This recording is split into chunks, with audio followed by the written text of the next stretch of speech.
my Metric Maths Made Easy YouTube channel. On the functions and graphs, the hyperbola, trying to explain the effect of A. I say I need A to be written outside. It's better that way. Y equals to A, open brackets, 1 divided, all divided by x minus p, close brackets plus q, where x equals to p is your asymptotes, and then your y equals to q is also your other asymptotes. So suppose it's confusing when you still not understanding the effects of A, because some guys you just draw the graph. So suppose you say asked to draw a graph of h of x equals to 2 over negative x. Yeah, we don't know. And then or h of x equals to negative 2 over x. So I prefer that you write it as h of x equals to negative 2 times 1 over positive x. It's the same thing. Yeah. So at least you know that your a is equals to negative 2, is less than 0, and your p equals to q equals to 0. So your vertical and the horizontal asymptote are equal to 0. So they are the same as the previous example which I used of y equals f of x equals to 4 over x. Now got h of x equals to negative 2 over x, where p and q are equal to 0. Your asymptotes are your x-axis or y-axis, but we have to draw this graph on the same axis, yeah, x-axis and y-axis, the Cartesian plane, so that you can see how it looks like. Now we got your h of x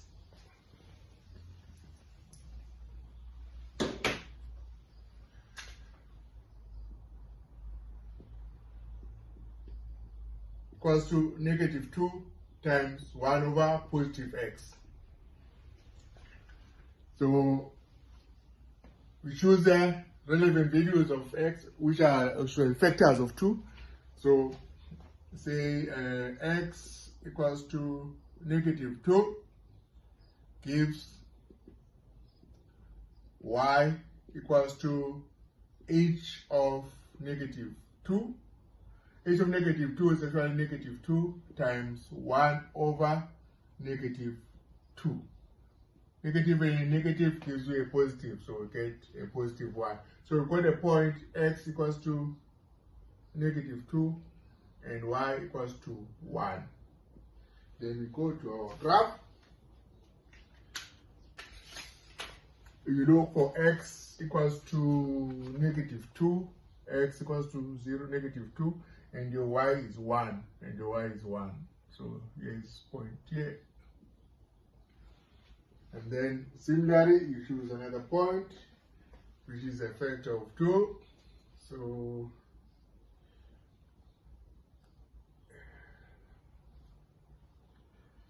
you choose x equals to negative 1. So y is equal to h of negative 1.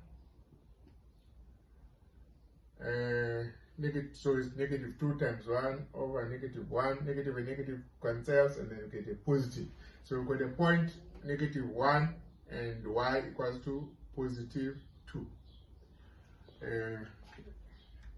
X equals to negative 1 and y equals to positive 2.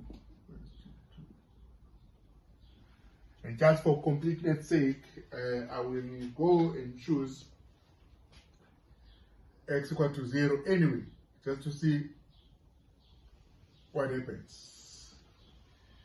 So when our x is equal to 0, you get your y equals to h of 0, which equals to negative 2 over times 1 over 0, which is undefined.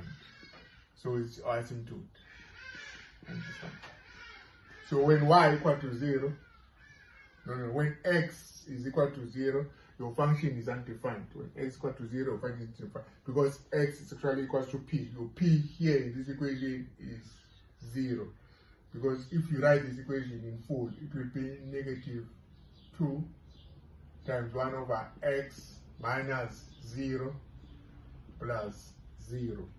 So then you just write p equal to 0 here and q equal to 0. Okay?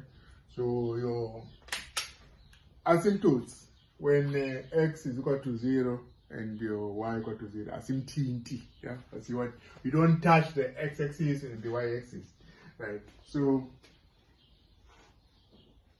you got it already there. So now let's go to the positive side